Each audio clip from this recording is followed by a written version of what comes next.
Hello and welcome to yet another program of the Jctr Corner. I'm your host Alice Maplanga and thank you for joining me on another episode of our program. Today on the program, we are going to be looking at the cost of living in the country, as well as talk about the Jctr's basic needs basket.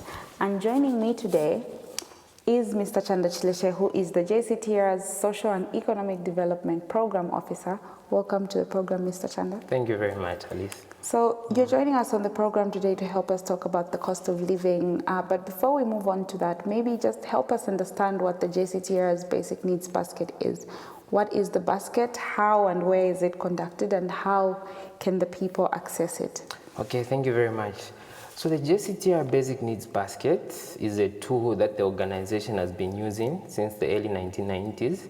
So it's been using it to measure the cost of living. Okay. So by cost of living, we look at the cost of food items and the cost of non-food items. So on food items, you would find items like mealie meal, you would find items like cooking oil, and then on non-food items, you would find items like electricity and water bills that households pay on a monthly basis. Mm-hmm. So it's basically a tool that we've been using to look at how the cost of living is trending. So if you look at where we've been conducting this survey here in Zambia, we are doing it in 16 towns all over Zambia. So for Lusaka, we actually have specific markets that we go to.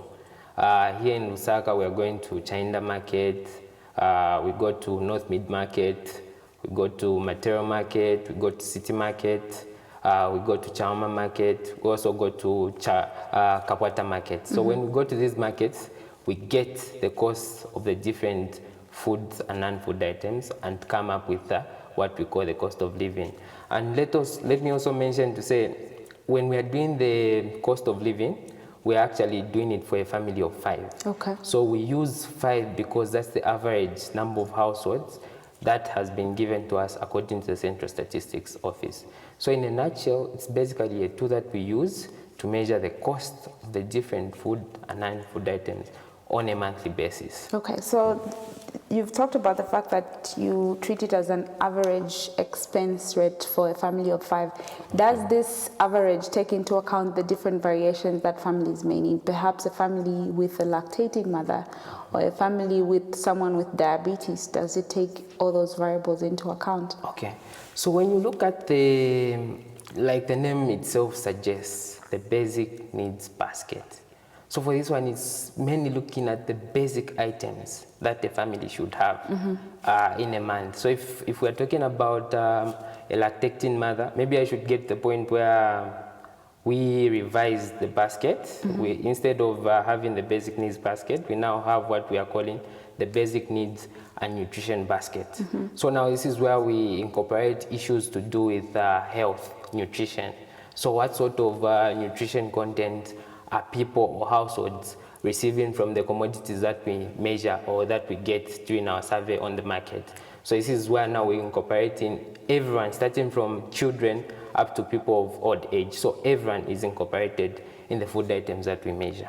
Okay, so how do you wish the Zambian people are able to use this basket? Okay, the basic needs basket can be used for a number of things. Mainly can be used for budgeting, can also be used to monitor if government is implementing policies that are reducing poverty in our country. It can also be used for negotiating salaries for workers. So by budgeting, if you look at the items that we have on the basket, like I said, it's basic. So it's looking at the items that you need on a monthly basis. So whenever we release the basic needs basket, families will be able to know to say, in a month, this is the amount of money that I need in order to afford the cost of living or in order to afford basic food items. So it gives them information on how much food items are changing. For instance, if you're planning for the month of November and you know to say the price of mealie meal is 150, of course when you're coming up with a budget, you'll be able to refer the basic needs basket to come up with a budget that will allow you to afford what's there. And then the next thing is when it comes to issues to do with negotiation of salaries. So like I said, we use it to measure the cost of living. So if you look at the incomes that different people are getting at the end of the day, if you look at the statistics that we have according to the Living Conditions Monetary Survey for 2015, you would see that average incomes for workers in urban areas are around 3,500. And if you compare that to the cost of living, which is currently trending above 6,300, you'd see that there's that gap. So individuals and households now use the basic needs basket to say, cost of living is increasing, but our salaries are still remaining stagnant. So they use that as a tool to negotiate. And then they also use the basket to check if really government is putting up policies that will help to uplift people from their poverty levels. For instance, the government recently passed the Employment Act. So they can be able to measure to say, in the Employment Act, what is government proposing versus what is in the cost of living. So they use that to monitor and see really is government responding to the needs of the people. Okay, so you also mentioned the fact that you've made a few changes to the basket itself. What are some of those changes and why have you made them? Okay, so before 22nd of August, we used to have what we are calling the basic needs basket. But now we have what we are calling the basic needs and nutrition basket. So before we revised the basket, we are mainly looking at basic food items without really considering a strong component of nutrition. Okay. So maybe I should also mention to say the basic needs basket is not fixed. It changes according to the demands or needs or what's trending in society. So after looking at what was happening in society and seeing that Jctr is an institution that's there to promote human dignity, a need came out to say people are not living healthy lives. And one of the contributing factors was the food that they were consuming. So as Jctr, we sat down to say there is need for us to look at a basket that will promote nutrition. Okay. Yes, so to the basket, we added a more stronger component of nutrition. So we added food items like roller meal. So if you compare the two baskets, the old one and the new one, you would find that on the old basket, you would have breakfast mini meal. But on the new basket, you would have roller meal. On the old basket, we didn't have cassava mealie meal. On the new basket, we have cassava mealie meal. On the old basket, we didn't have fruits. But on the new basket, we have fruits. So in a sense, we are trying to ensure that we promote good health and good nutrition so that people can be able to live healthy lives. And in the end, they'll be able to live dignified lives, which is one of the things that we as an institution try to promote. Being a faith-based institution, we are guided by the principles of the Bible. And the Bible tells us that all human beings are created in the image and likeness of God. So if a human being is created in the image and likeness of God, that human being is supposed to live a dignified life. So how does one live a dignified life? By having access to a nutritious basket, by having access to the basic needs of life on a monthly basis. Okay, so now you're talking about the inclusion of a more nutritious aspect and having, trying to promote people to have an uptake of more nutritious foods. What are you doing beyond the basket to try and promote a more healthy lifestyle for the people? Okay. So beyond the basket, mainly the basket is the starting point. So whenever we get information from the basket, so in terms of trying to promote nutrition, we are trying to actually promote the availability and affordability of nutritious foods.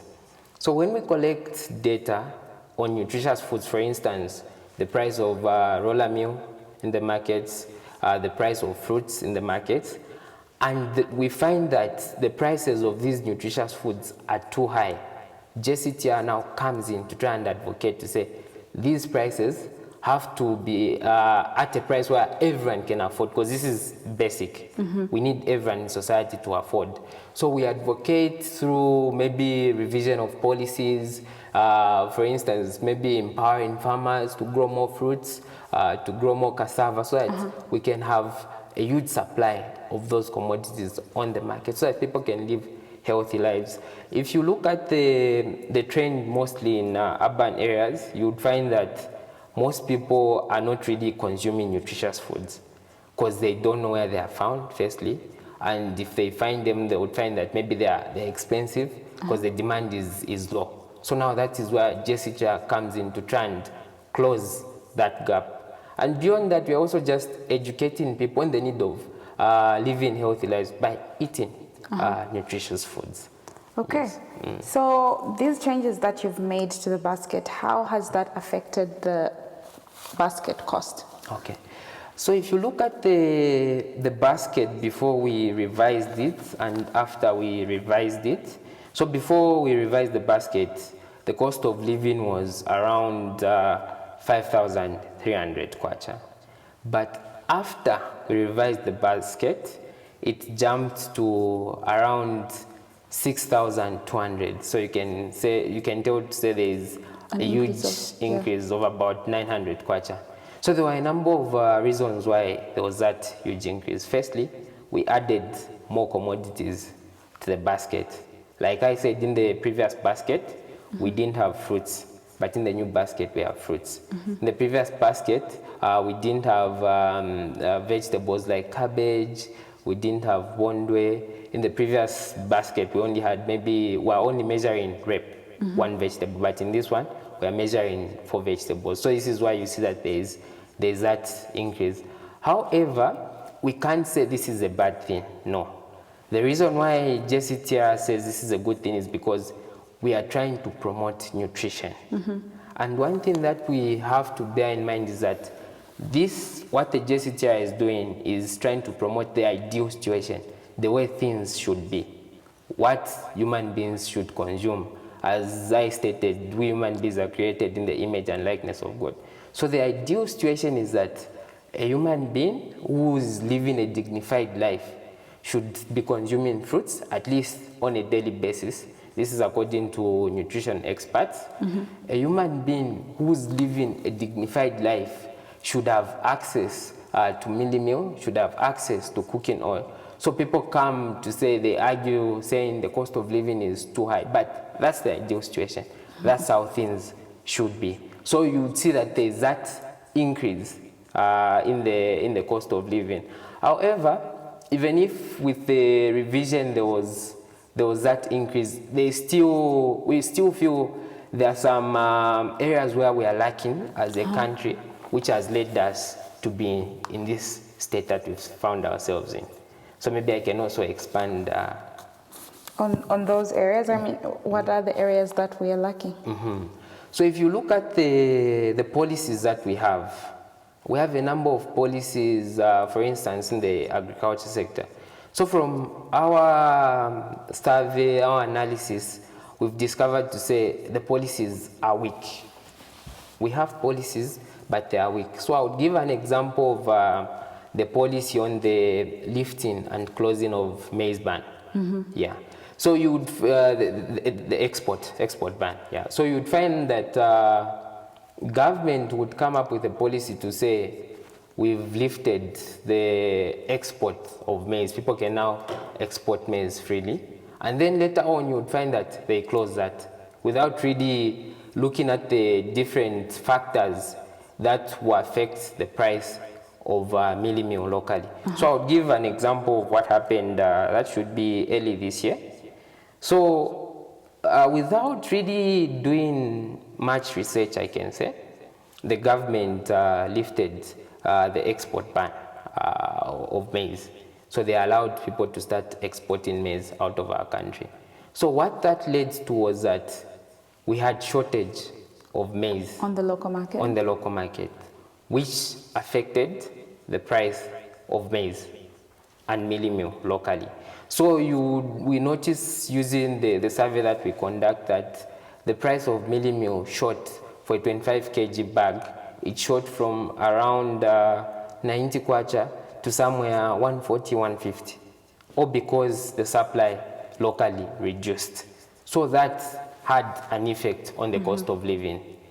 So the policies really have been affecting how the cost of living has been trending in our country. Also, if we look at the fish ban that we have towards the end of the year, and it goes into the beginning of the year, so it starts around November and ends somewhere in March. So you'd find that during that period, the supply of commodities like carpenter and fish on the market, local market, reduce, which induces the price of those commodities to increase, which again affects the cost of living. So if we have a policy that would ensure that even if there is that fish ban, we would still have enough fish on the market to stabilize the prices. So this can be done maybe by having policies that will promote fish farming, especially among the private sector. So you'd find that we are really dependent on the major lakes that we have. So once those are closed, it becomes a problem for us. So as a way of addressing those challenges, there is need to have policies that will promote or ensure that even the private sector go into fish farming, so that whenever there's a fish ban, we can still have alternatives on where to look to. Okay, so besides policies and policy implementation, what are some of the causes that you would attribute to the continued rise of the cost of living in the country? Okay, so if you look at the current situation that we are in terms of the load shedding we are facing, so you'd agree with me that some parts of the country are facing more than 15 hours of load shedding, of having no power. So this is really affecting us because electricity is a major factor of production. So if, for instance, we take an example of millers, those for them to produce milling meal, they highly depend on electricity because they need electricity to do the production. So if they don't have electricity for more than 15 hours, it becomes costly for them to produce their milling meal because they have to look for alternative sources of energy in order to continue producing that milling meal.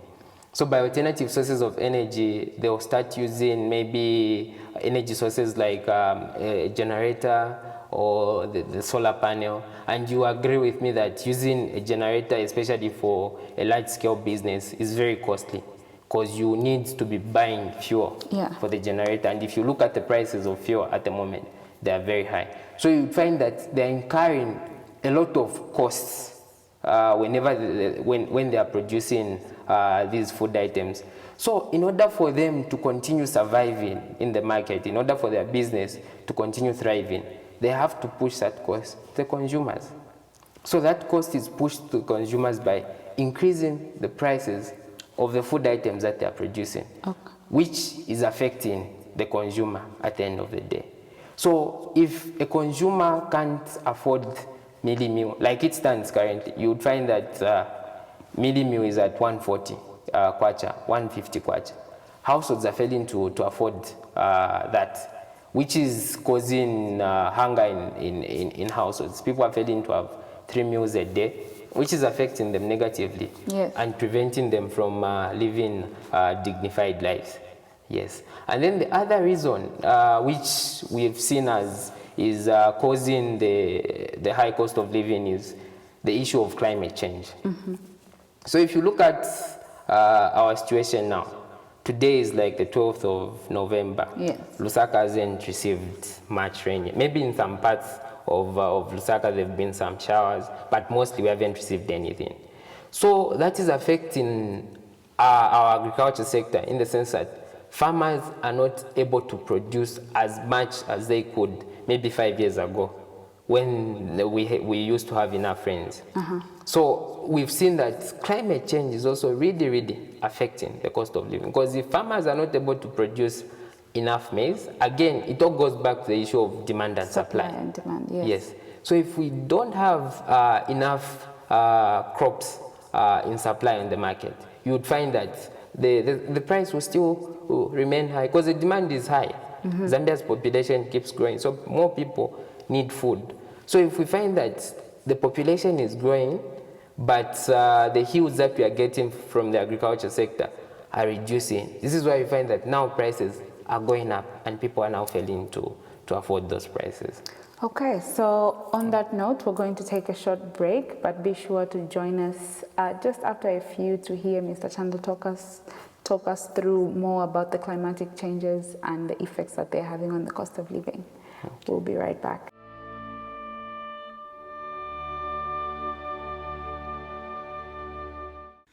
To advertise on this program and enjoy amazing introductory rates, please call us on +260 211 290959 or +260 211 290912 or +260 953 538 000 or send us an email at loyolazam@gmail.com.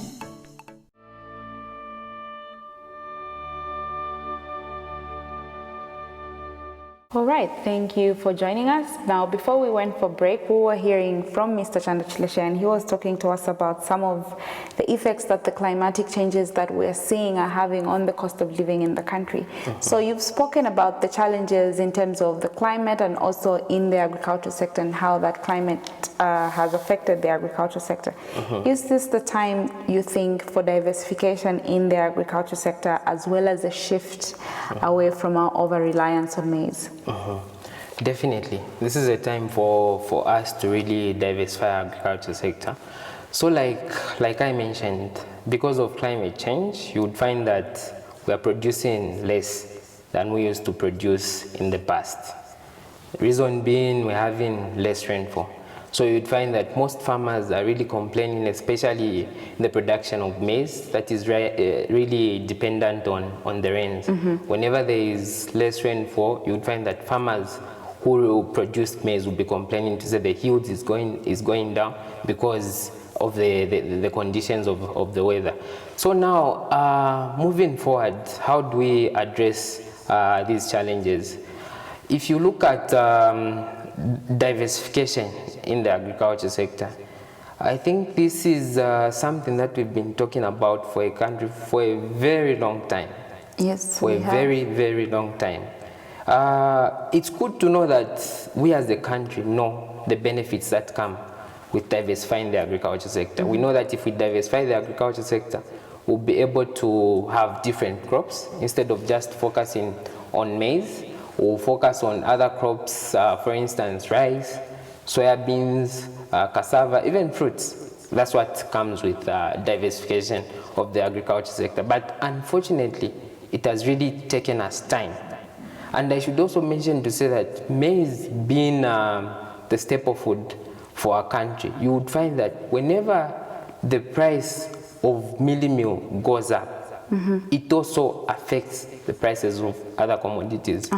You would find that if, just for instance, if you go to the market, if mealie meal goes up, those who sell maybe carpenter, you would find them complaining to say, the price of mealie meal has gone up. We also have to increase carpenter so that we are able to afford mealie meal, which should not be the case if we had diversified our agriculture sector. So moving forward, we really need to implement this and ensure that we diversify and look at many other crops. Zambia is a country that's blessed with a lot of land.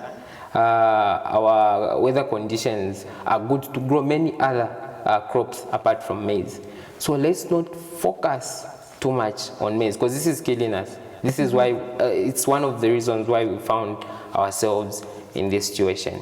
So let's look at other crops as well and see how best we can ensure that we stabilize the cost of living, which has really been going up for some time.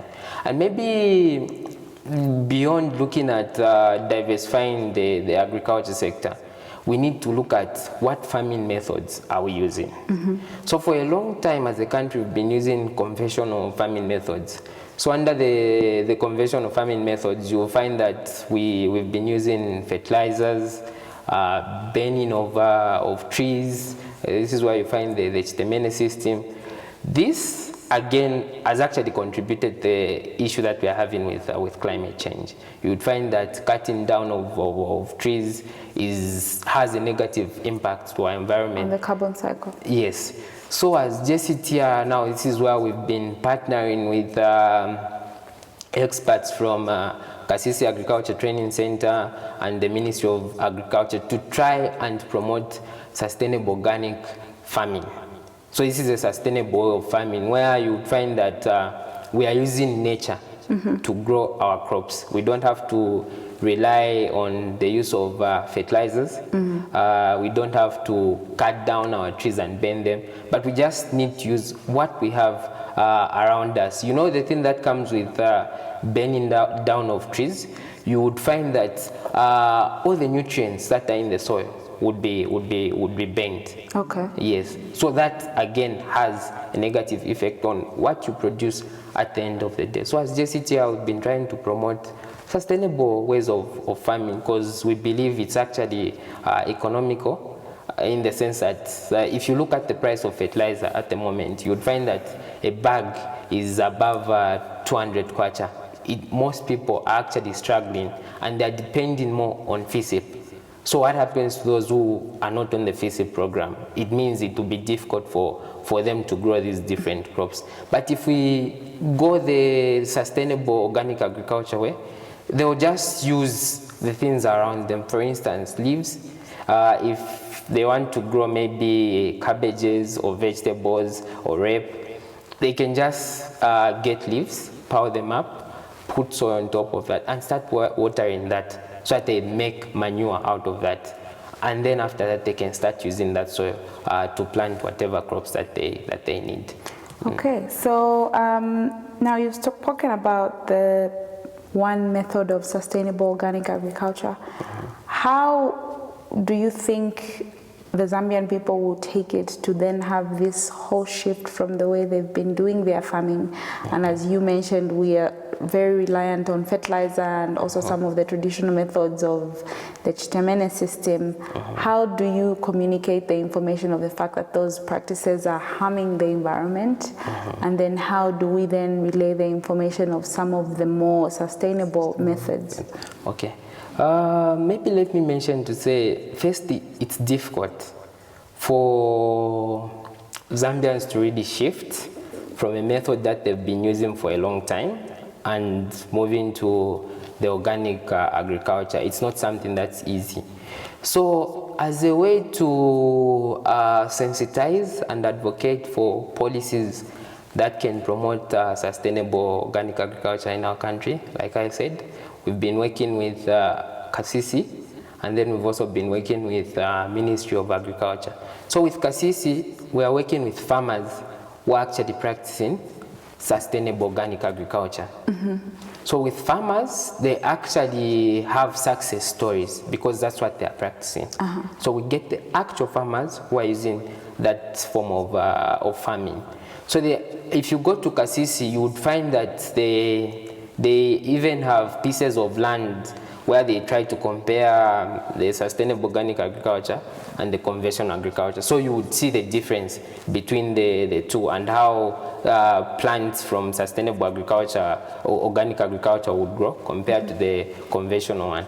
So we've been using the farmers. And then with government, we've been trying by all means to advocate for policies that will favor or that will promote sustainable organic agriculture. Of course, it will take some time, but we've started doing the advocacy. We've also been working with universities just to try and advocate on the need to include sustainable farming methods in their syllabus. So we've been working with UNZA, we've been working with Chalimbana University, we've worked with Mulungushi University, we've also worked with the Zambia Catholic University. So it will take time, but bit by bit, we are making progress towards achieving that goal of where we shift from moving from the conventional one to the sustainable farming methods. And it should be something that should be taken seriously because we are seeing the effects that have come with climate change. So if we continue using the conventional farming methods, we'll be affecting ourselves in the sense that, like I mentioned, cost of living will continue rising high, or it will remain high, because we won't be able to produce much yield in the agriculture sector. Okay, so maybe one of the arguments one might give you is that they have more yield when they use fertilizer as compared to maybe if they were to use one of the organic methods. Is that something that is debatable, where you've seen more yields when people use organic methods? That might be very possible. That might be very possible, where you'd find that someone who's using conventional yields more compared to the sustainable organic agriculture. So, but the thing that we have to focus on is what happens after you use the conventional farming practices. You're destroying the environment.